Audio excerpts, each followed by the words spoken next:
আসসালামু আলাইকুম ওয়া রাহমাতুল্লাহি ওয়া বারাকাতুহু। ইন্নাল হামদালিল্লাহ ওয়াসসালাতু ওয়াসসালামু আলা রাসূলিল্লাহ ওয়া আলা আলিহি ওয়া সাহবিহি ওয়া মান ওয়ালা ওয়া বা'দ। প্রিয় দর্শক শ্রোতা, কাছে দূরে দুনিয়া জুড়ে যে যেখান থেকে মুহূর্তে আমাদেরকে দেখছেন, আপনাদের প্রিয় চ্যানেল নেক্সাস টেলিভিশনের নিয়মিত আয়োজন বিগম্যানস বিস্কিটস নিবেদিত ইসলামী জীবন বিধান, এই অনুষ্ঠানের পক্ষ থেকে আপনাদের সকলকে স্বাগত জানাচ্ছি। আমি মুফতি মাসুম বিল্লাহ মাদানী। প্রিয় দর্শক, আমরা প্রতিদিন নির্ধারিত একটি বিষয় নিয়ে কথা বলে থাকি। আজকে আমরা যে বিষয়ে কথা বলবো সেটা হচ্ছে বিপদে মানুষের পাশে। মানুষ প্রাকৃতিক দুর্যোগে ক্ষতিগ্রস্ত, রোগাক্রান্ত, অসহায় রাস্তায় পড়ে থাকে। আমরা মুসলিম হিসেবে, যে মানুষ হিসেবে আমাদের কি দায়িত্ব রয়েছে, বিষয়গুলো নিয়ে আলোচনা শুনবো ইনশাআল্লাহ। আপনাদের মনে জমে থাকা যে কোনো প্রশ্নের উত্তর জানতে আমাদের টেলিভিশনের স্ক্রিনে দেওয়া নাম্বারে কল করুন, অথবা নেক্সাস টেলিভিশন ইসলামিক ফেসবুক পেজের কমেন্ট বক্সে আপনি আপনার প্রশ্ন তুলে ধরুন। আপনাদের যে কোনো প্রশ্নের উত্তর আমরা দেওয়ার চেষ্টা করব ইনশাআল্লাহ। প্রিয় দর্শক, আল্লাহ সুবহানাহু ওয়া তাআলা ঘোষণা করেছেন সূরা মায়েদার 2 নম্বর আয়াতে, ওয়া তাআওয়ানু আলাল বিররি ওয়াত তাকওয়া ওয়া লা তাআওয়ানু আলাল ইসমি ওয়াল উদওয়ান। তোমরা প্রত্যেকে কল্যাণকর কাজে পরস্পরকে সহযোগিতা করো, অন্যায় এবং অশ্লীল কাজে কেউ কাউকে সহযোগিতা করো না। আল্লাহ তাআলা আমাদেরকে ভালো কাজে পরস্পর কাঁধে কাঁধ মিলিয়ে মানুষের পাশে দাঁড়ানোর কথা বলেছেন। এই বিষয়গুলো নিয়ে কথা বলার জন্য বরাবরের মতো আজকে আমাদের স্টুডিওতে রয়েছেন একজন বিদগ্ধ আলেমে দ্বীন, জামিয়া শরিয়া মালিবাগ ঢাকার সম্মানিত সিনিয়র মুহাদ্দিস ও মুফতি শেখ মুফতি আব্দুস সালাম শেখ হাফিজাহুল্লাহ। আসসালামু আলাইকুম ওয়া রাহমাতুল্লাহ। ওয়ালাইকুম আসসালাম ওয়া রাহমাতুল্লাহি ওয়া বারাকাতুহু। শেখ, আপনি কেমন আছেন? আলহামদুলিল্লাহ, আপনি কেমন আছেন? আলহামদুলিল্লাহ। প্রিয় দর্শক, শেখ আমাদের সাথে আজকে আলোচনা করবেন। আপনাদের যে কোনো প্রশ্নের উত্তর জানতে টেলিভিশনের স্ক্রিনে দেওয়া নাম্বারে যোগাযোগ করুন। শেখ, আজকে আমরা কথা বলবো বিপদে মানুষের পাশে। আমরা দেখছি দেশ জুড়ে এখন ভয়াবহ বন্যার তো অবস্থা চলছে। অসহায় মানুষ নিপীড়িত, অগ্নিদগ্ধ হয়ে অনেকে হাসপাতালে কাতরাচ্ছেন। অসহায় মানুষের আর্তচিৎকার প্রতিনিয়তই আমাদের কানে ভেসে আসছে। এই বিষয়ে আমাদের কি ভূমিকা রাখা দরকার, ইসলাম কি বলে, বিষয়টা যদি আমাদের দর্শকদের জন্য তুলে ধরতেন। ধন্যবাদ আপনাকে। আসলে বড়ই চমৎকার বিষয় অবতারণা করেছেন। আল্লাহ পাক রব্বুল আলামিন এই দুনিয়াকে দারুল ইমতিহান বানিয়েছেন, মানে পরীক্ষাগার। এখানে যে আসবে সে পরীক্ষায় নিবেদিত হবে। বরং হাদিসের মধ্যে আছে, রাসূল আকরাম সাল্লাল্লাহু আলাইহি ওয়াসাল্লাম ইরশাদ করেছেন, মান ইউরিদিল্লাহু বিহি খায়রান ইউসিব মিনহু। আল্লাহ যার কল্যাণ চান তাকে বিপদে ফেলেন। সুতরাং বিপদে কেউ পড়লে এটা ভাবার কোনো অবকাশ নেই যে ওই ব্যক্তি খারাপ মন্দ।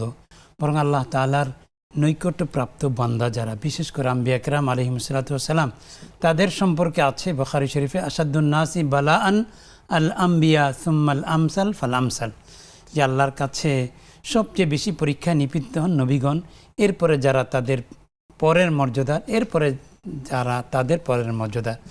তো আইয়ুব আলাইহিস সালাতু ওয়াস সালামের কথা আমরা কে না জানি, এবং অন্যান্য নবীদের জীবনেও এমন কোনো দুর্যোগ বা মুসিবত যায়নি যেটা তাকে স্পর্শ করেনি। রাসূল আকরাম সাল্লাল্লাহু আলাইহি ওয়াসাল্লাম তো বিপদের কষাঘাতে জর্জরিত হয়ে পুরো বছরটা নামিয়ে দিয়েছিলেন যে আমুল হুজন, দুঃখের বছর। এই জন্য দুঃখ, রোগ, শোক, ব্যাধি এটা থাকবেই মানুষের জীবনে। এখন আমার কথা হলো যে এক ভাইয়ের দুঃখে আমি কিভাবে তাকে সুখী বানাতে পারি, বা আমার একজন মুসলমান হিসাবে আমার কর্তব্য আমি সাধন করতে পারি, এটা হলো কথা। হাদিসে কুদসির মধ্যে আছে, আল্লাহ পাক রব্বুল আলামিন বান্দাকে কাল কিয়ামতে বলবেন, আমি তো অসুস্থ হয়েছিলাম, আমাকে তো দেখতে এলে না, আমি তো ক্ষুধার্ত ছিলাম, আমাকে তো খাওয়ালে না, আমি তো বস্ত্রহীন ছিলাম, আমাকে তো একটা বস্ত্র দিলে না। বান্দা এগুলো শুনে সে ভিমরি খাবে যে ওয়ান্তা হাকমুল হাকিমিন কাইফা বিকা আনহাদি, আপনার এটা কি করে হয়? তখন আল্লাহ বলবেন যে আরে আমার অমুক বান্দা ক্ষুধার্ত ছিল, তাকে খাওয়ালেই লাওয়াজাত্তানি ইনদা জালিক, তাহলে আমাকেই খাওয়ানো হতো। যদি ওই বস্ত্রহীন বান্দাকে তুমি পোশাক দিতে, পরিচ্ছদ দিতে, তাহলে আমাকেই দেওয়া হতো। ওই বান্দা অসুস্থ ছিল, তাকে যদি শুশ্রূষা করতে যেতে, দেখতে যেতে, আমাকেই দেখা হতো। এভাবে করে আল্লাহ পাক রব্বুল আলামিন বান্দাকে বলবেন যে আসলে আল খালকু ইয়ালুল্লাহ, যে পুরা সৃষ্টিজীব আল্লাহর পরিবারভুক্ত। ফাআহাব্বুল খালকি ইলাল্লাহ মান আহসানা ইলা ইয়ালি, যে আল্লাহর কাছে সবচেয়ে প্রিয় শ্রেষ্ঠতম ব্যক্তি তারাই যারা কিনা আল্লাহর সৃষ্টিজীবের সাথে ভালো আচরণ করে। চমৎকার বলছিলেন, আমরা আপনার কথা শুনবো ইনশাল্লাহ। আমাদের সাথে একজন দর্শক রয়েছেন। আসসালামু আলাইকুম রহমতুল্লাহ। প্রিয় দর্শক, কি আছেন? ওয়ালাইকুম আসসালাম। আমি শামীমা আক্তার নার্সি। জি বোন, প্রশ্ন করুন। আমার দুটো প্রশ্ন। জি আমার বলতেছে যে মানুষ মরার আগে 40 সে বুঝতে পারে যে মারা গেছে, বুঝতেছি না। আর দ্বিতীয় প্রশ্ন, ভাত খাওয়ার আদব কি? আপনার কথা স্পষ্ট বোঝা যাচ্ছে না বোন। ও, আমি একজন বলতেছি যে মানুষ মরার 40 দিন আগে, মরার আগে 40 দিন আগে ওনাকে চেক করতে পারে যাবে। জি আর দ্বিতীয় প্রশ্ন, ভাত খাওয়ার আদব।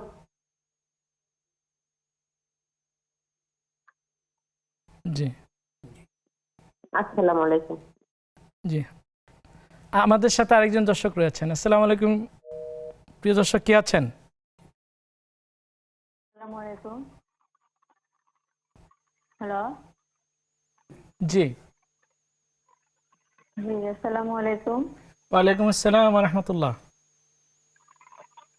জি, আমি বলতে চাচ্ছিলাম যে যে আমরা মানুষের পাশে বিপদে থাকবো, হ্যাঁ এটা ঠিক, কিন্তু আমরা মানে নিজের যে কাছের যে মানুষ তাদের বিপদে তো আমরা এখন থাকি। আমরা এমন বিবেকহীন মনুষ্যত্বহীন হয়ে গেছি এখন এই দুনিয়ায়। তো এখন যদি মানে কারো খুব কাছের আত্মীয় স্বজন যদি তারা খুব এতিম, মানে বাবা মা কেউ নাই এবং তাদের অর্থ বিত্ত তেমন নাই, এরপরে জানার পরও যদি তার কাছের রক্তের মামা খালা চাচা কেউ যদি তাদেরকে ওভাবে মূল্যায়ন না করে, তাদের খবর নেয় কিন্তু ওভাবে কারো খোঁজ খবর তারা ওভাবে করে না যে তাদের কিভাবে চলতেছে বা কি, জি এটা তাদের কোনো এরকম কোনো গুরুত্ব নাই। তো সেক্ষেত্রে ইসলামের দৃষ্টিতে এটা তাদের জন্য কতটুকু মানে ভালো হবে আর কি। জি আর সেই বিষয়গুলো নিয়ে যারা মন্তব্য করে, মানে আমরা যে কষ্ট পাই সেই কষ্টটা যদি আমরা অনেক সময় প্রকাশ করে ফেলি যে আমাদেরকে তো এরকম করে না বা আফসোস করি না, যদি বলা হয় সেক্ষেত্রে কি আমাদের গুনাহ হবে রাগ করে যদি আমরা বলি? আচ্ছা আমার আচ্ছা, আরেকটা প্রশ্ন ছিল জি বলেন। যে মানুষের তো মৃত্যুর সময় তো কিছু আলামতে বোঝা যায় যে কোন মানুষটার মানে মৃত্যুটা ভালো মন্দ। আল্লাহ পাক হয়তো কোরআনে এরকম কিছু দিয়ে দিচ্ছেন, তো ওনারা তো জানে সঠিক। তো আমার প্রশ্ন এই জায়গায় যে কোন আলামত থাকলে মানে বোঝা যায় যে সে আল্লাহ রহমতে জান্নাতবাসী হবে? মানে যে কটা আলামত থাকার কথা সেই কটাই থাকতে হবে, না দুই একটা যদি তার মধ্যে থাকে, যেমন কালিমা যদি পাঠ করে কেউ, পাঠ করার সাথে সাথে সে যে আল্লাহ জিকির করে সে যদি ঘুমিয়ে পড়ে শিশুর মতো, তাহলে সেই মৃত্যুটা তার জন্য কেমন? জি আমাদের সাথে আরেকজন দর্শক আছেন। আসসালামু আলাইকুম। আসসালামু আলাইকুম। প্রিয় দর্শক, কি আছেন? প্রশ্ন করুন। আমি ঠাকুর পিএস থেকে আব্দুল সালাম বলছিলাম। জি আব্দুল সালাম ভাই, প্রশ্ন করুন। আমার একটা ছোট মেয়ে 1 বছর আগে মারা গেছে। জি মেয়েটা যখন মারা যায়, মেয়েটার বয়স ছিল 7 বছর 11 মাস 10 দিন। ব্লাড ক্যান্সারে মারা গেছে। মেয়েটা মারা যাওয়ার পরে প্রাইমারি স্কুলে একটা উপবৃত্তি টাকা পাইছিল মারা যাওয়ার 1 মাস পর। জি সেই টাকাটা আমি মসজিদে দান করে দিয়েছি, কিন্তু আজকে আবার উপবৃত্তি টাকা আসছে। সেই টাকাটা নেওয়া যাবে কিনা সেটা জানতে চাচ্ছিলাম। আর যদি নেওয়া যায় তাহলে কি কি কাজে ব্যবহার করতে পারবো? 2 নম্বর প্রশ্ন হইলো, আমি 2027 সালে হজে যাওয়ার জন্য একটু জমি বিক্রি করছি। জমিটা মোট দাম হইলো 10,50,000। জি আমাকে 5 লাখ টাকা বাইনা হিসাবে দিতে। আমাকে টাকাটা যেভাবে দিয়েছিল আমি সেভাবে রেখে কয়েকদিন আমার কাছে রাখে দেওয়ার পরে আমি মুআল্লিমকে টাকাটা দিছি। মুআল্লিম আবার সরাসরি ব্যাংকে দিছে। আমি টাকাটা গণনা নিই নাই, টাকাটা কোনো গণনা করি নাই, টাকাটা গণনা করি নাই এবং মুআল্লিমও আমার কাছে গণনা করে নাই। যার কাছে আমি নিছিলাম সেও আমার গণনা, আমি তার কাছে গণনা করে নিই নাই। এমনি টাকাটা নিয়ে এমনি আবার মুআল্লিমকে দিয়ে দিছি। মুআল্লিমকে যখন টাকাটা দিই শুনি আবার ব্যাংকে যখন জমা দেয় তখন আমাকে বললো যে 5 লাখ টাকা থেকে 10,000 টাকা কম আছে। এই যে আমার 10,000 টাকা কম আছে, সেটার জন্য এখন আমি কাকে দায়ী করতে পারি, বা সেটা আমি আখিরাতের জন্য রাখতে পারি না মাফ করে দিলে ভালো হবে, কোনটা হবে একটু আমাকে জানাবেন। আচ্ছা, জি, সঙ্গেই থাকুন, আপনাদের প্রশ্নের উত্তর দিচ্ছেন আমাদের শায়েখ ইনশাল্লাহ। শায়েখ, অনেকগুলো প্রশ্ন আমাদের হাতে জমা হয়েছে। আমরা যদি শেষে যিনি প্রশ্ন করেছেন তার প্রশ্ন দিয়ে আমরা শুরু করি। তার একটা মেয়ে মারা গিয়েছেন, মারা যাওয়ার পরে উপবৃত্তির টাকা আসছে, তিনি দান করে দিয়েছেন, আবারও উপবৃত্তির টাকা আসছে, এখন তিনি টাকাটা কি করবেন জানতে চেয়েছেন। ধন্যবাদ ভাইকে। আসলে কন্যা সন্তান বা ছেলে সন্তান ছোটোবেলা মারা গেলে এটা বাবা মার জান্নাতের ওসিলা হয়। আল্লাহর কাছে তারা বায়না ধরে যে মা বাবাকে জান্নাত না দিলে আমরা যাব না। তো আলহামদুলিল্লাহ আল্লাহ নিয়ে গিয়েছেন, এটা তার জন্য সৌভাগ্যের বিষয়, সবর করবেন। এখন মেয়ের যে উপবৃত্তির টাকা, এটা তিনি মেয়ের কল্যাণের জন্য, সবচেয়ে বড় কথা তার পক্ষে সাদাকা, যেমন আগে মসজিদে দান করে দিয়েছেন, এমন সাদাকা জারিয়ার মধ্যে শরিক থাকলে বা দান করলে এটা তার জন্য এবং তার মেয়ের জন্য পরকালে কল্যাণের ওসিলা হবে, এবং তিনি চিরেই মানে তার মেয়েকে আরও ভালো অবস্থায় স্বপ্নে দেখতে পাবেন ইনশাআল্লাহ। ইনশাআল্লাহ, জাযাকাল্লাহ খায়ের। তিনি আরেকটা প্রশ্ন করেছেন যে হজে যাওয়ার জন্য জমি বিক্রি করেছেন, টাকা গুনিয়ে নেন নাই, যদিও গুনে নেওয়া সুন্নাহ। এখন টাকা মুআল্লিম বলছেন 10,000 টাকা কম আছে, এখন যিনি জমি ক্রয় করেছেন তাকে দোষ দিবেন নাকি মুআল্লিম 10,000 টাকা কম বলছেন, এই বিষয়টা জানতে চেয়েছেন। আসলে এক্ষেত্রে যে কে অপরাধী এটা আল্লাহ তাআলা ছাড়া কেউ জানেন। এজন্য লেনদেন করার সময় গণনা নেওয়াটা সুন্নাহর যে বিষয় ছিল সেটা উনি করেন নাই। এখন এটা তার উপরে নিলেই ভালো হবে। আর যদি মাফ করে দেন, এর উপরে তো কোনো কথা নেই, আল্লাহ তাআলা তাকে মাফ করে দিবেন। যে বনী ইসরায়েলের মধ্যে এক ব্যক্তি মাফ করে দিত, তখন আল্লাহ পাক রব্বুল আলামিন তাকে, তুমি মাফ করে দিতে, এটা তো আমার গুণ, আমিও তোমাকে মাফ করে দিতাম। তো এই জন্য ভাই যদি এই 10,000 টাকা মাফ করে দেন, এটা আলহামদুলিল্লাহ খুব ভালো হবে। আর যদি বলেন যে না আমি মাফ করব না, সেটাও তার অধিকার। সেটা হলো যে যিনি অপরাধী আল্লাহর কাছে তার নামে বিচার দিয়ে দিতে পারেন, কিন্তু উত্তম হবে মাফ করে দেওয়া। ধন্যবাদ শেখ। আমরা শুনছিলাম চমৎকার আলোচনা এবং প্রশ্নের উত্তর। প্রিয় দর্শক, সময় হয়েছে ছোট্ট একটি বিরতিতে যাওয়ার। বিরতির পর আবারও ফিরে আসবো ইনশাআল্লাহ, ততক্ষণ আমাদের সঙ্গেই থাকুন। প্রিয় দর্শক, বিরতির পর আবারও স্বাগত জানাচ্ছি আপনাদের প্রিয় অনুষ্ঠান বেকমিন্স বিস্কিটস নিবেদিত ইসলামী জীবন বিধান। আমরা শুনছিলাম আলোচনা বিপদে মানুষের পাশে, এ বিষয়ে কথা বলার জন্য আমাদের আজকের স্টুডিওতে রয়েছেন আমাদের সিনিয়র শেখ মুহাদ্দিস মুফতি শেখ আব্দুস সালাম সাহেব। আমরা আলোচনা শুনছিলাম, তার আগে আমরা কিছু প্রশ্ন শুনেছি। প্রিয় দর্শক, আপনাদের মনে জমে থাকা ইসলামিক যে কোনো প্রশ্নের উত্তর জানতে টেলিভিশন স্ক্রিনে দেওয়া নাম্বারে কল করুন, অথবা নেক্সাস টেলিভিশন ইসলামিক ফেসবুক পেজের কমেন্ট বক্সে আপনার প্রশ্ন তুলে ধরুন, আমরা আপনার প্রশ্নের উত্তর দেওয়ার চেষ্টা করবো ইনশাআল্লাহ। শেখ, আমাদের কাছে একজন বোন প্রশ্ন করেছেন, মানুষ মারা যাওয়ার 40 দিন আগে অনেকগুলো আলামত প্রকাশ পায়, আলামতগুলো কি কি তিনি জানতে চেয়েছিলেন। আসলে মানুষ মারা যাওয়ার 40 দিন আগে প্রত্যেকের জন্য যে একটা গাছ আছে, হায়াতের গাছ, সেখানে পাতা আছে, তো সেই পাতাটা 40 দিন আগে ঝরে পড়ে যায় আল্লাহর কাছে। দুনিয়ার মানুষের কাছে সে জীবিত হিসেবে চলাফেরা করে, কিন্তু আল্লাহর কাছে সে মৃত হিসেবে গণ্য হয়ে যায়। তার মানে হলো এই 40 দিনের মধ্যে তার সাঙ্গ হয়ে যাবে। তো এখন কেউ চূড়ান্ত মুহূর্তে মুমূর্ষু অবস্থায় জীবন সায়ান্নে তার মৌতটা ভালো হলো কি হলো না, এই বিষয়ে রাসূলুল্লাহ সাল্লাল্লাহু আলাইহি ওয়াসাল্লাম কিছু আলামতের কথা বলেছেন। যেমন ক্বালা লা ইলাহা ইল্লাল্লাহ দাখালাল জান্নাহ, আল ইবরা বিল খাওয়াতিম, শেষ ভালো যার সব ভালো তার। যে আল্লাহ পাক রব্বুল আলামিন যার মুখ দিয়ে কলমা পড়তে পড়তে তার জানটা নিয়ে গেলেন, এটা তার জন্য বড়ই কল্যাণকর, কারণ শেষ আমলটাই তো আল্লাহর কাছে হিসেবে ধরা হবে। তো এই জন্য কেউ যদি মুমূর্ষ অবস্থায় আলহামদুলিল্লাহ কলমা পড়ে যেতে পারেন, এটা তার সৌভাগ্যের লক্ষণ। এই জন্য মুমূর্ষ ব্যক্তির কাছে হাদিসে বলা আছে যে লা ইয়াযহাবু ইলাইহি ইল্লা আহাব্বু আহলিহি ইলাইহি, যে তার কাছে সবচেয়ে প্রিয়জন তার কাছে যাবে, গিয়ে তাকে অর্ডার করবে না তুমি কালেমা পড়ো, লাকিনু মাউতাকুম লা ইলাহা ইল্লাল্লাহ, যে মুমূর্ষ ব্যক্তিকে লা ইলাহা ইল্লাল্লাহ তালকিন দাও। তালকিন মানে হলো যে কাছে একবার আপনজন কাছে গিয়ে নিজে পড়তে থাকবে, যদি মৃত ব্যক্তি ওটা শুনে শুনে একটু পড়ে নেয় তাহলে, কারণ ওই মুহূর্তটা এত সঙ্গীন মুহূর্ত যে যদি বলে একটু পড়ো, যে না আমি পড়বো না, নাউজুবিল্লাহ, তাহলে তো উল্টো হয়ে গেল। হ্যাঁ, এই জন্য পজিটিভটা নেগেটিভ হয়ে যাবে। এই জন্য রসুল আকরাম সাল্লাল্লাহু আলাইহি ওয়াসাল্লাম হলো যে লাকিনু, তালকিন মানে হলো তুমি ধীরে ধীরে পড়তে থাকো, প্রিয়জন তো তার মুখ থেকে তিনি একটু শুনে পড়ে ফেলবেন, আলহামদুলিল্লাহ কাজ হয়ে যাবে। এটা একটা।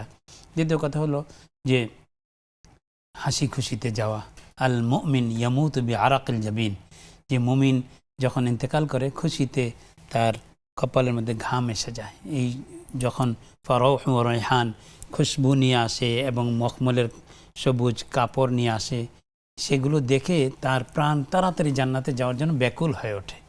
তো তখন সেই ব্যাকুলতায় একটা ঘাম আসে, এটা একটা রসুল আকরাম সাল্লাল্লাহু আলাইহি ওয়াসাল্লামের সাথে। তবে কখনো নাউজুবিল্লাহ যে তবে শেখ আমরা আলোচনাটা শুনবো, আমাদের সাথে দুইজন দর্শক আছেন, তাদের প্রশ্ন শোনার পরে। প্রিয় দর্শক, সাথে কে আছেন? প্রশ্ন করুন। আসসালামু আলাইকুম। ওয়ালাইকুম আসসালাম রহমতুল্লাহ। জি হুজুর, আমি আপনার কাছে জানতে চাচ্ছি, আমার আব্বা আম্মা মারা গেছেন 10-12 বছর হয়ে গেছে, কিন্তু ওনাদের জন্য আমি সবসময় দোয়া করি জান্নাত নসিব হোক, সবসময় আমি দান খয়রাত করি ওনাদের নাম নিয়ে। কিন্তু ওনাদেরকে আমি কোনোদিন আফসোস যদি হয় কখনো স্বপ্নেও দেখি না। এইটার কি কোনো অর্থ আছে? আমি একটু জানতে চাই যে কখনোই আমি তাদেরকে স্বপ্নেও একটু দেখতে পাই না, ওনাদের জন্য মন কাঁদে কিন্তু কখনো হয় না আর কি। এটাই জি এটার বোন, অর্থই জানতে চাই। সঙ্গে থাকুন, আমাদের শেখ উত্তর দেবেন ইনশাআল্লাহ। আমাদের সাথে আরো দুইজন দর্শক রয়েছেন। আসসালামু আলাইকুম রহমতুল্লাহ। প্রিয় দর্শক, কি আছেন? আসসালামু আলাইকুম। ওয়ালাইকুম আসসালাম রহমতুল্লাহ। বোন, প্রশ্ন করুন। হুজুর, আমি রাবেয়া শ্যামপুর থেকে বলছি। আমার 3টি প্রশ্ন ছিল। জি। 1 নম্বর প্রশ্ন হচ্ছে, হুজুর আমার কিছু নামাজ কায়দা আছে, 13 সালাত কায়দা আছে, কিন্তু এই কায়দাটা কিভাবে পড়বো এটা একটু বুঝিয়ে বলবেন, কারণ আমি কায়দা তো কখনো পড়ি নাই। কি শুধু ফরজ, মানে যেমন জোহরের কায়দা হয়েছে, জোহরের কি ফরজটাই পড়বো? আর এটার নিয়েছে কি একটু বলবেন। আর হয়েছে যে ফজরের পর যে ইয়াসিন সূরা পড়তে হয়, ইয়াসিন সূরা আমি তো কাজ করি, মাঝে মাঝে সময় পাই না, তখন কি পুরোটা পড়তে হবে না কিছু অংশ পড়লে হবে? আচ্ছা, সঙ্গে থাকুন, শেখ উত্তর দেবেন ইনশাআল্লাহ। আরেকটা প্রশ্ন আছে। জি। আরেকটা হচ্ছে যে আমি তাহাজ্জুদ নামাজ পড়ি, এখন তাহাজ্জুদ নামাজের ওসম কি ওই জিতের নামাজ কি রেখে দেবো, তাহাজ্জুদ নামাজের সময় পড়বো নাকি ওই ইশার সময় করে ফেলবো? জি, সঙ্গে থাকুন, শেখ উত্তর দিবেন। আমাদের সাথে আরেকজন দর্শক রয়েছেন। আসসালামু আলাইকুম রহমতুল্লাহ। হ্যালো, আসসালামু আলাইকুম। ওয়ালাইকুম আসসালাম রহমতুল্লাহ। জি বোন, প্রশ্ন করুন। ঢাকা থেকে। হুজুর, আমার 2টা প্রশ্ন। প্রথম প্রশ্ন হলো, হুজুর আমরা 4 বোন, আমাদের ভাই নাই। জি। পরে সমাজে অনেকে বলে যে আমাদের 4 বোন, মানে আমার বাবার যে সম্পদ আছে, আমার একজন চাচাতো ভাই আছে। এখন এটা কি হাদিসে আছে যে আমার বাবার সম্পদের উপর আমার চাচাতো ভাইয়ের হক আছে, যে মানে আমরা যদি অর্ধেক পাই সম্পদটা আমার চাচাতো ভাইকে নাকি অর্ধেক দিতে হবে? এখন হাদিসে এটাকে কি বলে, এটা একটু জানতাম। জি বোন, সঙ্গে থাকুন, আমাদের শেখ উত্তর দেবেন ইনশাআল্লাহ। জি শেখ, আমরা অনেকগুলো প্রশ্ন ইতিমধ্যে পেয়েছি। তো আপনি আলোচনা করছিলেন মৃত ব্যক্তির আলামত, মারা যাওয়ার সময় কি কি আলামত? মানে কারো মৃত্যুর সময় একটু যন্ত্রণা হচ্ছে, তো এটা ভাবার কোনো অবকাশ নেই যে উনি আল্লাহর কাছে প্রিয় বান্দা নন। কারণ রসুল আকরাম সাল্লাল্লাহু আলাইহি ওয়াসাল্লাম মানে মৃত্যুর সময় অনেকটা কষ্ট অনুভব করেছেন এবং অনুভব করতে গিয়ে বলেছেন, আলা ইন্না লিল মাউতি সাকারাত, সত্যি সত্যি মৃত্যুর একটা যন্ত্রণা আছে। এই জন্য আয়েশা রাদিয়াল্লাহু আনহা বলেন যে আমি নবীজি সাল্লাল্লাহু আলাইহি ওয়াসাল্লামের এই মৃত্যুর অবস্থা দেখে আমি আর কারো মৃত্যুটা একেবারে সহজ উপায় হয়ে যাক এমনটা কামনা করিনি, বরং আল্লাহর বান্দা আল্লাহ যেভাবে নিয়ে যান, এটা একটু কষ্ট হলেই যে আল্লাহ তার প্রতি অসন্তুষ্ট এমন কোনো আলামত না, যেহেতু আমি নবীজি সাল্লাল্লাহু আলাইহি ওয়াসাল্লামের ইন্তেকালের মুহূর্তটা অবলোকন করেছি। এই আল্লাহ তাআলা অনেক বান্দাকে দুনিয়াতে কষ্ট দিয়ে আখেরাতে সুখ দেন। তো এই জন্য সবচেয়ে বড় কথা হলো যে আমি জিকির করে, যে বোন বললেন জিকির করার পরে যে ঘুমিয়ে গেলাম, আলহামদুলিল্লাহ, এরপরে কোনো আল্লাহর কাছে চলে গেছেন। সুতরাং জিকির করতে করতেই মৃত্যু হইতে হবে এমন জরুরি না। ঘুমিয়ে পড়ছেন, কলমা পড়ার পরে একটু ঘুমিয়ে পড়ছেন, ওখানেই জানটা গিয়েছে, আল্লাহর মেহেরবানি, আল্লাহ তাআলা এটাও সৌভাগ্যশীল মৃত্যু হিসেবে এটা আল্লাহর কাছে গণ্য হবে ইনশাআল্লাহ। জাযাকাল্লাহ খায়ের। ওই একই বোন জানতে চেয়েছেন ভাত খাওয়ার আদব কি? ভাত খাওয়ার সবচেয়ে বড় আদব হলো যে বিসমিল্লাহ বলে খাওয়া, ডান হাতে খাওয়া এবং হেলান দিয়ে না খাওয়া। গোলামের মতো যে আল্লাহ তাআলা এই নিয়ামত আমাকে দিয়েছেন, আল্লাহ শুকরিয়া আদায় করে নুয়ে খাওয়া এবং দস্তরখান, পরিচ্ছন্ন দস্তরখান ব্যবহার করা, যাতে খাবারের কোনো অংশ পড়ে গেলে সেটাকে উঠিয়ে খাওয়া যায়। কেন? নবীজি বলছেন যে ফাইন্নাকা লা তাদরি ফি আইয়াতিহিন্নাল বারাকা, খাবারের কোন যেটা ফেলে দিলে বারাকা কি ওইটাই রয়ে গেল না তোমারটা রয়ে গেল, তুমি তো জানো না। এই জন্য হইতে পারে যেটা ফেলে দিচ্ছ বারাকা আল্লাহ ওটার মধ্যে রেখেছেন। এর জন্য স্বচ্ছ পরিচ্ছন্ন দস্তরখান বিছিয়ে সেটাকে আবার খেয়ে নেওয়া, এই বিষয়গুলো হলো ডান হাতে খাওয়া এবং বিসমিল্লাহ বলা খাবার শুরুতে বিসমিল্লাহ পরিষ্কার করা, আঙ্গুলগুলো চেটে খাওয়া, এগুলো আলহামদুলিল্লাহিল্লাযী আত'আমানা ওয়া সাকানা ওয়া জাআলানা মিনাল মুসলিমিন, এই দোয়াগুলো পড়া, এগুলো আদবের অংশ। জাযাকাল্লাহ খায়ের। শেখ খুব চমৎকার করে উত্তর দিচ্ছিলেন। আমাদের আরেকজন বোন প্রশ্ন করেছেন, মানুষের পাশে থাকবো ঠিক আছে, কিন্তু আমাদের অনেক নিকট আত্মীয় আছে যারা তাদের হাজত রয়েছে, তাদের অভাবগ্রস্ত রয়েছে, কিন্তু তার নিকট আত্মীয়রা তাদের দিকে তাকাচ্ছেন না।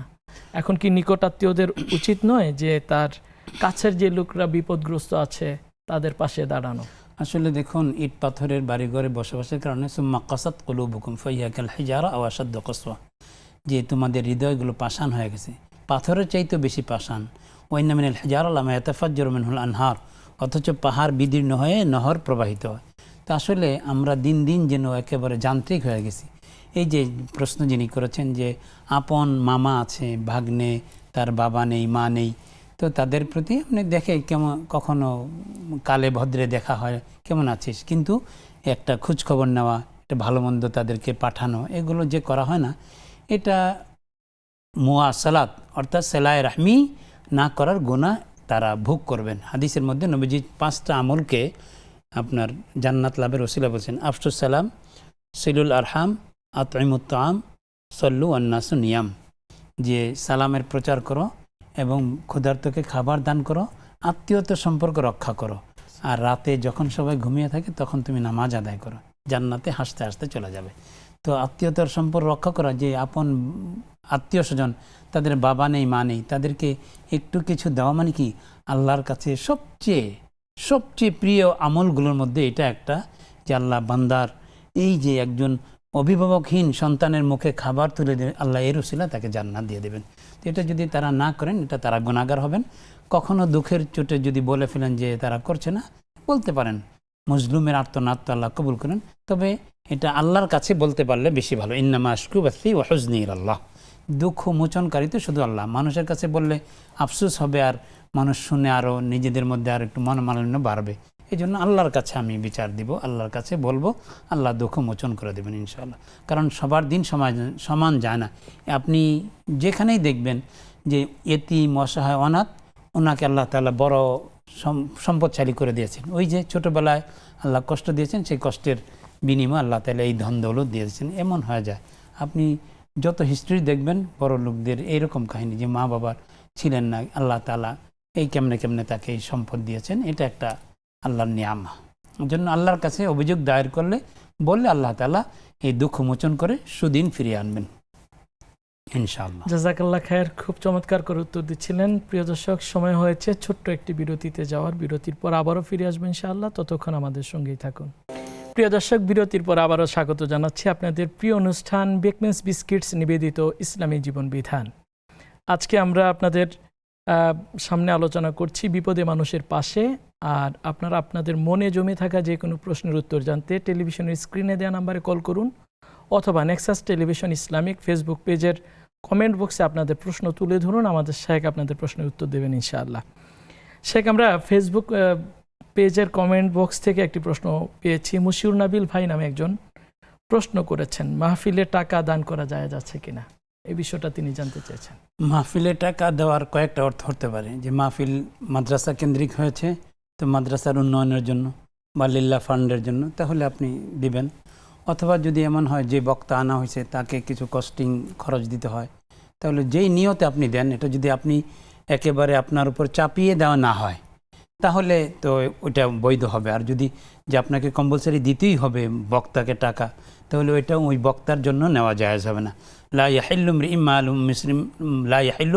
মালুম মরিইম মুসলিমিন ইল্লা বিতিবি নাফসি মিনহু, কারো সম্পদ আরেকজনের সন্তুষ্টি ছাড়া যিনি দান করলেন অন্যজনের জন্য এটা বৈধ না। এই জন্য মাহফিলে টাকা মসজিদে দিলে আলহামদুলিল্লাহ, মাদ্রাসা দিলে আলহামদুলিল্লাহ, এবং বক্তাকেও দিলে এটাও আলহামদুলিল্লাহ, তবে মনের খুশিতে দিলে বক্তার জন্য এটা নেওয়া বৈধ হবে, এই আর কি। জাযাকাল্লাহ খায়ের। আমাদের একজন বোন ফারায়েজ সম্পর্কে জানতে চেয়েছেন যে ওনারা 4 বোন, কোনো ভাই নেই। তো লোকমুখে শুনেছেন যে তাদের বাবার সম্পত্তির কিছু অংশ চাচাতো ভাই পেয়ে যাবেন। ইসলামের শরিয়ত ফারায়েজ মোতাবেক এটা কি বলে বা জানতে চেয়েছেন। দেখুন, 4 বোন মানে কোনো বাবা মা মারা গেলে বা বাবাই মারা গেলেন, তখন বাবার সম্পদ তার কন্যা সন্তানরা যদি থাকে আর কেউ না থাকে তাহলে কন্যা সন্তান যে কয়জন একজন থাকলে অর্ধেক পাবে, আর যদি একাধিক থাকে তাহলে 2/3, হ্যাঁ, 2/3, 3 ভাগের 2 ভাগ তারা পেয়ে যাবেন। এটা পাবেন আসহাবে ফারায়েজ হিসেবে, মানে কোরআনে যাদের অংশ বর্ণিত আছে নির্ধারিত সেই হিসাবে পেয়ে গেলেন। এখন আসহাবে ফারায়েজ কোরআনে যাদের কথা বর্ণিত আছে অংশ একবারে ভাগ করে দেওয়া আছে নির্ধারিতভাবে, আসহাবে ফারায়েজ নেওয়ার পরে বাকি যেটা থাকবে ওটা আসাবা হিসেবে নেবেন। এখন আসাবা কারা? আসাবা হলো ওই যে চাচাতো ভাই, বললেন যে প্রথম আসাবা হলো তার ভাই, ভাই না থাকলে চাচা, চাচা না থাকলে চাচার সন্তান, এভাবে। জুজউল মাইয়াত আসলে মাইয়াত, যে মৃত ব্যক্তির সন্তান, তো যেহেতু ছেলে নাই তাহলে মৃত ব্যক্তির বাবাও নেই, তাহলে দাদাও নেই, তাহলে মৃত ব্যক্তির জুজ আবিহি, হ্যাঁ, যে ভাইয়ের সন্তানরা পেয়ে যাবে। জুজে মাইয়াত আসলে মাইয়াত, জুজে আবিহি, জুজে জাদ্দিহি, যে জুজে আবিহি বাবার সন্তানরা প্রথম হলো মৃত ব্যক্তি যে তার সন্তানরা পাবে, পুরুষ সন্তানরা। এরপরে আসলে মাইয়াত মৃত ব্যক্তির বাবা দাদা ওনারা পাবেন। এরপরে জুজু আবিহি জুজু জাদ্দিহি তার বাবার সন্তানরা পাবে। আর একবারে শেষ অংশ হলো জুজু জাদ্দিহি, মানে চাচারা পাবে। তো চাচা না থাকলে চাচা তো ভাইয়েরা পাবে। তো থার্ড মানে ফোর্থ স্টেপে আসাবাদের মধ্যে যারা, তারা যে মৃত ব্যক্তির সন্তানাদি না থাকলে, মৃত ব্যক্তির বাবা দাদা কেউ না থাকলে, মৃত ব্যক্তির ভাইরা কেউ না থাকলে, তাহলে মৃত ব্যক্তির চাচা বা চাচার সন্তান ফোর্থ স্টেপে এসে পেয়ে যাবে। জাযাকাল্লাহ খায়ের, আশা করি আমাদের বোন বুঝতে পেরেছেন। এবং তারা পাবে ওই যে বাকি 1/3 রইল ওইটা পাবে, ভাগ সমান পাবে এমন কথা নয়। বোনরা যে অর্ধেক পাবে আর ওই চাচাতো ভাই অর্ধেক পাবে, কথাটা এমন নয়। যে 2/3 নেওয়ার পরে আমাদের সাথে দুজন দর্শক রয়েছেন, দর্শকদের প্রশ্ন নেওয়ার পরে আবার আসছি ইনশাআল্লাহ। আসসালামু আলাইকুম রহমতুল্লাহ। প্রিয় দর্শক, কি আছেন? ওয়ালাইকুম আসসালাম রাহমাতুল্লাহ। আসসালামু আলাইকুম। ওয়ালাইকুম আসসালাম রহমতুল্লাহ। হ্যাঁ হুজুর, আমার কিছু প্রশ্ন। দয়া করে আপনার টেলিভিশনের ভলিউমটা কমিয়ে প্রশ্ন করুন। আচ্ছা হুজুর, আমার দুটি হাত নেই, বুঝছেন? জি। আমি পঙ্গু মানুষ, আমি যে মানুষের কাছ থেকে চায়া খাই, আমার কি এটা গুনাহ হবে হুজুর? আরেকটা প্রশ্ন হলো, আপনাদের এই ইসলামী বিধান, এই অনুষ্ঠানটা আমার ওয়াইফে সবসময় দেখে এবং নামাজটা আমার সবকিছুই করে, এটা দেখেই আপনাদের এই আমল নামাজ সবগুলা করে। আবার উনি নামাজ পড়ার পাশাপাশি আবার দেখে, এটা কি গুনাহ হবে? আচ্ছা, ঠিক আছে, আমাদের সঙ্গে থাকুন, আমাদের সাথে উত্তর দিবেন। আমাদের সাথে আরেকজন দর্শক রয়েছেন। আসসালামু আলাইকুম রহমতুল্লাহ। জি, ওয়ালাইকুম আসসালাম ওয়া রাহমাতুল্লাহি ওয়া বারাকাতুহু। হুজুর, আমি নীলা বলছিলাম পাবনা থেকে। আজকে আমার ভাগ্যটা খারাপ, আমি প্রোগ্রামে কানেক্ট হতে পারি নাই, এখন হতে পেরেছি। আমি একটা কোশ্চেন করব স্যারের কাছে আওয়াবিনের নামাজ নিয়ে। আওয়াবিনের নামাজটা মানে মাগরিবের, হুজুর আমাকে শুনতে পাচ্ছেন? জি জি, শোনা যাচ্ছে, বলুন। জি জি, আওয়াবিনের নামাজটা মাগরিবের সময় কি পড়তে পারবো নাকি অন্য কোনো সময় পড়ার নিয়ম আছে? আর পড়লে 6 রাকাতই পড়তে হবে নাকি আমি 2 রাকাত 4 রাকাত পড়তে পারবো? জি, সঙ্গে থাকুন, আমাদের শেখ উত্তর দেবেন ইনশাআল্লাহ। শেখ, আমাদের হাতে অনেকগুলো প্রশ্ন রয়েছেন। আমাদের এক বোন তিনি প্রশ্ন করেছেন যে বাবা মা মারা গেছেন অনেক আগে, দান সদাকা করেন, কিন্তু বাবা মাকে দীর্ঘদিন কখনোই তিনি স্বপ্নে দেখেন না। এটা নিয়ে বাবা মা ইন্তেকাল করার পরে একজন সাহাবী নবীজির কাছে এসে বললেন, ইয়া রাসূলুল্লাহ, হাল বাকিয়া মিন বিররি আবাওয়াইয়া বা'দা মাউতিহিমা। মা বাবা চলে গেছেন, তাদের ইন্তেকালের পরেও তাদের সাথে সদাচরণ করার কোনো পন্থা বাকি আছে? নবীজি বললেন, হ্যাঁ আছে। যে আল ইস্তিগফারুল লাহুমা, মা বাবার জন্য ক্ষমা চাইবে, আর সাদাকা আনহুমা, তাদের পক্ষ থেকে দান খয়রাত করবে। তো বোন তাদের পক্ষে দান খয়রাত করছেন, এটা মা বাবার হকের অংশ, সদাচরণের অংশ। কিন্তু এর মানে এই নয় যে মা বাবার পক্ষে সাদাকা করলে, তাদের জন্য দোয়া করলে তারা তাকে দেখা দিতেই হবে না। অনেক সময় দেখা দেন, অনেক সময় দেখা দেন না। তবে এটা আছে যে একেবারে যারা খুবই কাছের, যাদেরকে অত্যন্ত ভালোবাসেন, তাদের সাথে স্বপ্নে সাক্ষাৎ করেন। তো আলহামদুলিল্লাহ, বোন যেগুলো করেন এগুলোর ক্ষেত্রে আরেকটু যদি মাত্রা বাড়িয়ে দেন, ইনশাআল্লাহ আশা করা যায়, আল্লাহর কাছে দোয়া করবেন, আল্লাহ মা বাবাকে একটু স্বপ্নে দেখলে হৃদয়ের তৃপ্তি লাভ করতে পারতাম। যেহেতু বাস্তব জগতে পাই না, তো স্বপ্নে হলেও একটু দেখা করলে আমি তৃপ্ত হতে পারতাম। আল্লাহর কাছে দোয়া করলে ইনশাআল্লাহ আল্লাহ তাআলা ব্যবস্থা করে দেবেন। আল্লাহ তাআলা ব্যবস্থা করে দিন। আমাদের আরেকজন বোন প্রশ্ন করেছেন, সলাতুল কাজা তিনি কিভাবে পড়বেন, এই বিষয়টা জানতে চেয়েছেন। কাজা নামাজ আসলে ওয়াক্ত চলে গেলে ওই নামাজকেই কাজা বলে। তো কথার কথা, আজকে আমি জোহরের নামাজ পড়তে পারি না, এখন আসরের ওয়াক্ত হয়ে গেল, আমাকে প্রথমে জোহরের ছুটে যাওয়া নামাজটাকে কাজা করতে হবে। কাজার ক্ষেত্রে যে নিয়ত আসলে কিছু না, মুখে কিছু বলার নাম নিয়ত না, নিয়ত হলো অন্তরের নাম। আমি যখন জোহরের নামাজটা, জোহরের ওয়াক্ত চলে গেল আর আসরের সময় পড়তেছি, কিছু নিয়ত করি আর না করি ওটা কাজা বলেই গণ্য হবে। এমনকি কিতাবের মধ্যে আছে, নুরুল আনোয়ার কিতাবের মধ্যে উসুলে ফাকা, সেখানে আছে যে ইয়াজুজুল আদা বিনিয়াতিল কাজা ওয়াল কাজা বিনিয়াতিল আদা। কেউ যদি আদায়ী নামাজ, সময়ের নামাজ পড়ছে, আসরের সময় আমি আসর পড়তেছি আর বলে ফেললাম যে আমি কাজা করছি, বলে যে তুমি যাই বলো ওইটা আদায়ী হবে। আবার কেউ যদি মনে করেন কাজা নামাজ পড়তেছে, জোহরের সময় নাই, এখন আসরের সময় জোহর পড়তেছে আর বললো যে আমি জোহরের আদা পড়তেছি, বলে তুমি আদা বলো, কিন্তু এটা কাজাই হবে। এজন্য নিয়ত বলে কোনো কথা নেই, মনের যেটা আসে তিনি প্রথমে যেটা কাজা হয়ে গেছে ওই নামাজটা আদায় করবেন, এরপর ওয়াক্তিয়া নামাজ আদায় করবেন। অর্থাৎ তাকে লক্ষ্য রাখতে হবে ছুটে যাওয়া নামাজ যেন আগে হয়। কাজা নামাজ এবং ওয়াক্তিয়া নামাজের মধ্যে তরতিব রক্ষা করতে হবে। তরতিব মানে হলো কাজাটাকে আগে পড়তে হবে আর ওয়াক্তিয়াটাকে পরে পড়তে হবে। যদি ওয়াক্তিয়া পরে নেন তাহলে কাজাগুলো আল্লাহর কাছে ঝুলন্ত থাকবে, এগুলো কবুল হয় না। হ্যাঁ, 5টি হয়ে গেলে আবার আল্লাহ তাআলা কবুল করে নেন।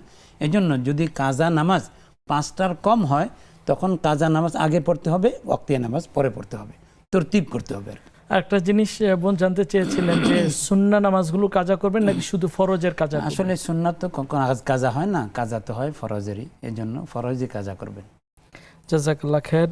বোন বলেছেন আরেকটা বিষয় জানতে চেয়েছেন, ফজরের পরে ইয়াসিন সূরা পড়তে হয়, তিনি কি পুরো পড়বেন নাকি আংশিক পড়লো? আসলে পড়তে হয় বলে তো এমন কথা নেই, বরং যদি আমি সূরা ইয়াসিন পড়ি, ইয়াসিনের 83 আয়াত আছে, আরও 17 আয়াত পড়লে নবীজি সাল্লাল্লাহু আলাইহি ওয়াসাল্লাম ইরশাদ করেছেন, যারা প্রতিদিন এই দিনের শুরুতে বা দিনে 100 আয়াত পরিমাণ তিলাওয়াত করেন, আল্লাহ পাক কাল কিয়ামতে বুইসা মিনাল মুকান্তিরিন, রাশি রাতি সম্পদের অধিকারী, মানে সওয়াবের অধিকারী বান্দাদের মধ্যে তার গণ্য হয়ে যাবে তিনি।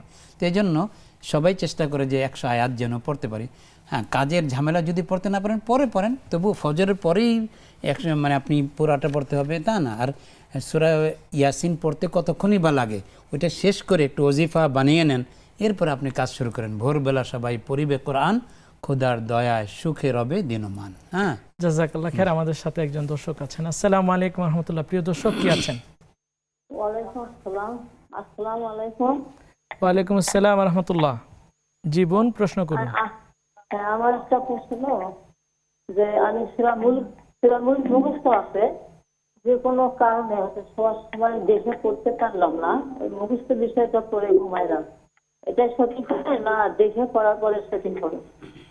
আর একটা প্রশ্ন, যে আমার হাজবেন্ড মৃত্যু হয়েছে 8 বছর 10 মাস হচ্ছে, ফার্স্টে স্বপ্ন দেখছি, 2 মাস হলে আর স্বপ্ন দেখি না, কিন্তু যত দিন যাচ্ছে তত আমার ভবিষ্যৎ আমি তাকে ঘুরতে পারতেছি না, আমার ভেতরে একটা শূন্যতা ভাব প্রকাশ পাচ্ছে, এটা আমি কাউকে বুঝতেও পারি না, কিন্তু এটা থেকে আমার অভ্যাসী পাওয়ার জন্য কি করা যায় এটা একটু বলবেন?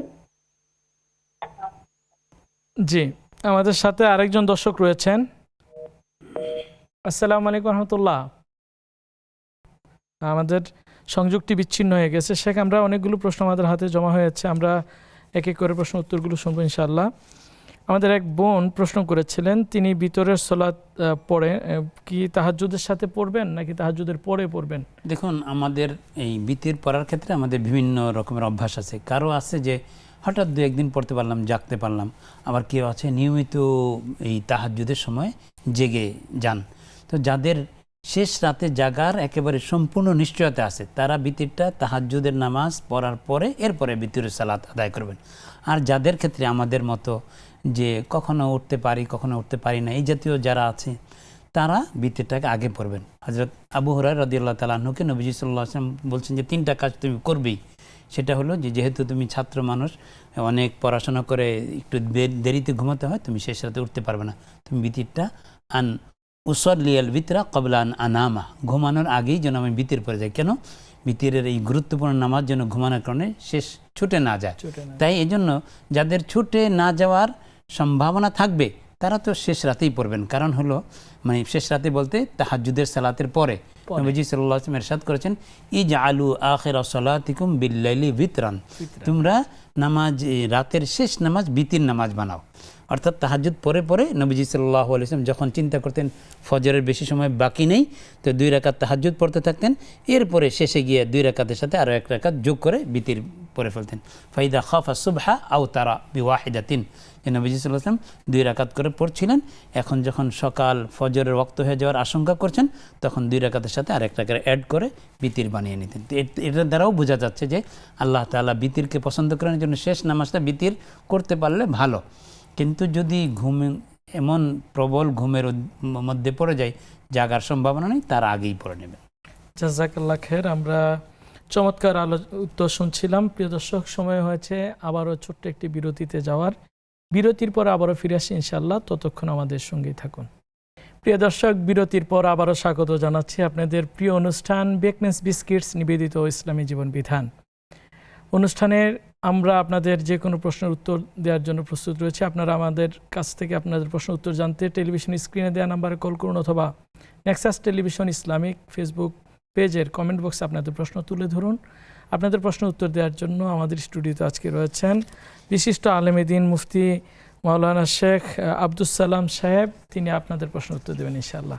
শেখ, আমরা আপনার কাছ থেকে খুব প্রাণবন্তভাবে দালিলিক উত্তর শুনছিলাম। আমাদের হাতে অনেকগুলো প্রশ্ন এখনও রয়েছে। আমরা এক ভাইয়ের কাছ থেকে এই প্রশ্ন পেয়েছিলাম। তিনি শারীরিক প্রতিবন্ধী মানুষ, তিনি মানুষের কাছ থেকে চেয়ে খান। এই যে মানুষের কাছে চেয়ে খান, এতে কি তার গুনাহ হবে? তিনি জানতে চেয়েছেন। দেখুন, একদিন এক সাহাবী নবীজি সাল্লাল্লাহু আলাইহি ওয়াসাল্লামের কাছে আসলেন, সুঠাম দেহের।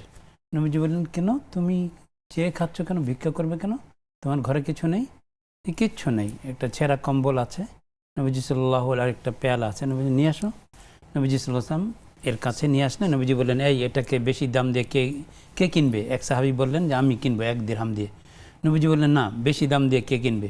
তো এক সাহাবী আরেকজন তিনি বললেন যে নবীজির সাথে কেনাকাটার স্মৃতি থেকে যাওয়া, এটা তো বিরাট ব্যাপার, কিচ্ছু দাম না হোক আমি 2 দিরহাম দেব। আসলে তেমন দামই ছিল না বিষয়টা। তো নবীজি 2 দিরহাম দিয়ে বিক্রি করে দিলেন। 1 দিরহাম অনেক টাকার, বর্তমান মনে করেন 1010 টাকার সমান। তো এই 1 দিরহাম দিয়ে বললেন যে যাও পরিবারে খাবার কিনে দাও, আর 1 দিরহাম দিয়ে কোঠার কিনে আনো। নবীজি সাল্লাল্লাহু আলাইহি ওয়াসাল্লাম তাকে আছাড় হাতল লাগিয়ে দিলেন, আর বললেন যাও বনে কাটো। ভিক্ষা করা বা চেয়ে খাওয়াটা ওই ব্যক্তি যে ঋণে জর্জরিত অথবা অক্ষম ব্যক্তি, এই নবীজি সাল্লাল্লাহু আলাইহি ওয়াসাল্লাম। তো তুমি তো লা ইয়াহিল্লুল মাসআলাতু ইল্লা লিযি দামিন মুফজিইন আও হারামিন মুফান্নিদিন, এভাবে নবীজি সাল্লাল্লাহু আলাইহি ওয়াসাল্লাম যে একেবারে খুনে বুড়ো, কাজ করতে অক্ষম এবং ঋণে জর্জরিত, এবং সে তার এই যে ঋণগুলো পরিশোধের অন্য কোনো পন্থা পাচ্ছে না, এমন ব্যক্তির জন্য। তো এই ভাই যেহেতু তিনি অক্ষম, পঙ্গু, সুতরাং তিনি চেয়ে খেলে এটা শরীয়তের দৃষ্টিতে অসুবিধার কিছু নেই। ধন্যবাদ। আমরা বাকি অংশ শুনবো ইনশাআল্লাহ। আমাদের সাথে একজন দর্শক রয়েছেন। আসসালামু আলাইকুম রহমতুল্লাহ। প্রিয় দর্শক, কি আছেন?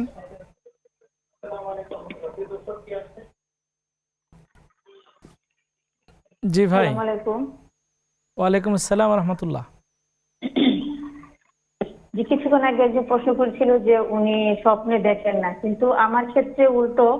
আমার আব্বা আম্মা মারা গেছে, 7 মাস চলতেছে, দুজনেই নাই। তো আমি আমার আব্বা আম্মাকে যখনই অনেক বেশি কাঁদি, বা প্রতিদিনই তো অনেক কান্না করি, আকাশের দিকে তাকিয়ে কান্না করি, ডায়নামাজনে কান্না করি, আমার মনে হয় যে আমার আব্বা আম্মা আমাকে প্রতিদিনই দেখা দেয়, মানে আমি ওনাদেরকে স্বপ্নে দেখি। হ্যাঁ, কিছু কিছু স্বপ্ন আমার মনে থাকে না। মনে যে থাকে না এটার কারণটা কি? আর অনেক সময় মনে থাকে, মানে মনে হয় যে আমি জীবন্ত, আমি ঘুম থেকে উঠি, সেগুলো আমি উপলব্ধি করি আর কি, যে আব্বা আম্মা আমার সাথে আছে। জি, আরেকটা বিষয় যে স্বপ্নে আমি দেখি যে তাদেরকে নিয়ে কেনাকাটা করতেছি বা ঘোরাফেরা করতেছি, বা আমার আব্বা দেখতেছি যে আলহামদুলিল্লাহ মাশাআল্লাহ অনেক সুন্দর হয়ে গেছে আমার আম্মা, আব্বা, আমার আব্বা জুব্বা পরে আসছে সাদা, এটা মানে দেখে আমার কাছে খুব ভালো লাগে আর কি। তো আমি সেই সব আল্লাহর কাছে দোয়া করি যে আল্লাহ আমার আব্বা আমাকে ভালো রাখুন। এমনি তো আমার আব্বা আম্মা অনেক ভালো ছিল। আরেকটা প্রশ্ন যে আমার আম্মা যে মারা গেছে 4 মাস পর আমার আব্বা মারা গেছে। হ্যাঁ, ও 4 মাসের ব্যবধানে অনেকে বলতেছে আর কি, এলাকার সবাই বলে যে তোমার আব্বা আম্মার মতো তো মানুষই হয় না, তার অনেক অমায়িক মানুষ ছিলেন। তো সেক্ষেত্রে কি আমরা মানে বলি যে আব্বা আম্মার ভিতরে হয়তো মহব্বত ছিল, সবাই বলে এই জন্য আল্লাহ তাদেরকে নিয়ে গেছে, আসলে এটা কতটুকু সত্য? জি, জীবন সঙ্গে থাকুন। শেখ আপনার প্রশ্নগুলোর উত্তর দেবেন ইনশাআল্লাহ। শেখ, আমরা বোনের প্রশ্ন দিয়ে শুরু করি। শেষের প্রশ্নটা খুব চমৎকার, যে ওনার আব্বা আম্মার মৃত্যুর সময়ের ব্যবধান হচ্ছে মাত্র 4 মাস। তো মানুষ বলে যে তাদের মধ্যে দুনিয়াবি জিন্দেগিটা বন্ডিংস ভালো ছিল, এই জন্য হয়তো আল্লাহ তাআলা পছন্দ করে কাছাকাছি সময় নিয়েছেন। এটার শরীর দৃষ্টিকোণ কি? আসলে লিকুল্লি উম্মাতিন আজাল কুল্লু নাফসিন যায়কাতুল মাউত, আল্লাহ তাআলা প্রত্যেকের জন্য একটা নির্ধারিত সময়সীমা রেখে দিয়েছেন। এখন স্বামী স্ত্রীর মধ্যে দেখা যায় যে মিল মহব্বত বনিবনা ভালো থাকলে একজন আরেকজনের পরে ডাকে ডাকে বলে যে চলে যান। তো যেমনটা ওনার বাবার 4 মাস পরে, মার 4 মাস পরে বাবা চলে গিয়েছেন, এটা আল্লাহ তাআলা তার নির্ধারিত সময় নিয়ে গিয়েছেন। এটা আমাদের একটা সান্ত্বনা, বা আমরা বুঝি মানুষের হিসাব যে তারা খুব ভালো ছিলেন, এজন্য তারা পর চলে গেছেন। এটা শরীয়তের কোনো ভিত্তি নেই। আলহামদুলিল্লাহ, এটা প্রত্যেকেই তার নিজ অনুযায়ী। কুল্লু মাইয়িতিন মাতা বিআজালি, যে প্রত্যেক মৃত ব্যক্তি তার সময়সীমা পূরণ করে চলে গেছে। নির্ধারিত সময়ের আগেও কেউ যাবে না, পরেও যাবে না। আর বোন যে আলহামদুলিল্লাহ বাবা মাকে স্বপ্নে দেখেন, এটা খুবই সৌভাগ্যের লক্ষণ। এখন ওই যে তিনি সাদা পোশাকে দেখেন, আম্মা জান খাদিজাতুল কুবরা রাদিয়াল্লাহু তাআলা আনহা তার আগের ঘরের সন্তানদেরকে নবীজির কাছে বললেন, ইয়া রাসূলুল্লাহ, তাদেরকে এভাবে আবু হালা তাকেও স্বপ্নে দেখেছি যে তিনি শুভ্র পোশাক পরে বিচরণ করছেন। নবীজি বললেন যে জান্নাতি। এই জন্য কাউকে স্বপ্ন জগতে শুভ্র পোশাকে দেখা বা আপনার সবুজ পোশাকে দেখা এই ব্যক্তির জান্নাতি হওয়ার আলামত। তো আলহামদুলিল্লাহ, আল্লাহ পাক রব্বুল আলামিন তার মা বাবাকে জান্নাত নসিব করে দোয়া করছি, এবং তার স্বপ্ন বলে দিচ্ছে যে তারা ভালো অবস্থানে আছেন, কারণ তাদেরকে যেভাবে স্বপ্নে দেখা যায় সেই বাস্তব জগতেই তারা আছেন। এই জন্য আলহামদুলিল্লাহ। জাযাকাল্লাহ খায়ের। শেখ, আমরা সময়ের একদম প্রান্তিক লেভেলে চলে আসছি। আমরা আর একটা প্রশ্নের উত্তর শুনি, শেষ প্রান্তে যাবো ইনশাল্লাহ। একজন বোন প্রশ্ন করেছিলেন, আওয়াবিনের নামাজ তিনি কি মাগরিবের নামাজের সাথে পড়বেন না পরে পড়লেও হবে? তিনি কি কয় রাকাত করে পড়বেন? 2 রাকাত করে পড়বেন? ইশরাকের নামাজ, চাষতের নামাজ ফজরের পরে পড়তে হয়, এটা ফজরের আগে পড়ার সুযোগ নেই। ঠিক আওয়াবিনের সালাতটাও মাগরিবের নামাজের পরেই পড়তে হয়। নবীজি সাল্লাল্লাহু আলাইহি ওয়াসাল্লাম 6 রাকাত থেকে নিয়ে 20 রাকাত পর্যন্ত, ম্যাক্সিমাম 20 রাকাত আর মিনিমাম 6 রাকাত এইভাবে পড়তেন। তো আলহামদুলিল্লাহ, কেউ যদি ওলামা একরাম বলেন যে মাগরিবের পরে যে 2 রাকাত সুন্নাত মুআক্কাদা আছে, এর সাথে আরও 4 রাকাত যুক্ত করলে আলহামদুলিল্লাহ, নিয়ত করলে এটাতেও এই 4 রাকাত আর 2 রাকাত যোগ করে তাহলে সালাতুল আওয়াবিনের মানে সওয়াব তিনি পেয়ে যাবেন। তো এটাও সহজ হয়ে যায়। তো সালাতুল আওয়াবিনের মিনিমাম হলো 6 রাকাত, আর এটা মাগরিবের পরেই পড়তে হয়। জাযাকাল্লাহ খায়ের। প্রিয় দর্শক, আমরা চমৎকার আলোচনা শুনছিলাম আমাদের শেখ আব্দুস সালাম সাহেবের কাছ থেকে। আমরা এতক্ষণ যে আলোচনা শুনলাম, এর মধ্যে এটাই দাঁড়ায় যে মানুষের অসহায় এবং বন্যার্ত বা যে কোনো অসহায় মানুষের পাশে দাঁড়ানো, অসুস্থ মানুষের সেবা করা এবং মৃত ব্যক্তিদের কল্যাণের জন্য দান সদাকা করা এবং খাদ্য খাওয়ানো, এগুলো হচ্ছে সবগুলো ভালো কাজ। আল্লাহ তাআলা ভালো কাজের প্রতিযোগিতা করার কথা বলেছেন। আমরা যেন সমাজটাকে সুন্দর করে সাজানোর জন্য প্রতিনিয়ত কম কম করে হলেও ভালো কাজগুলো করি। পাশাপাশি আমরা যেন অন্যায় থেকে নিজেকে বিরত রাখি, অন্যায় রিউমার, অন্যায় কথা, অন্যায় কাজ এবং অন্যায় কাজ হতে মানুষদেরকে বিরত রাখি। এটা যদি চেষ্টা করি, আমাদের সমাজটা সুন্দর একটি সমাজ, সুন্দর একটি দেশ হয়ে যাবে ইনশাআল্লাহ। আল্লাহ তাআলা আমাদের সবাইকে ভালো রাখুন।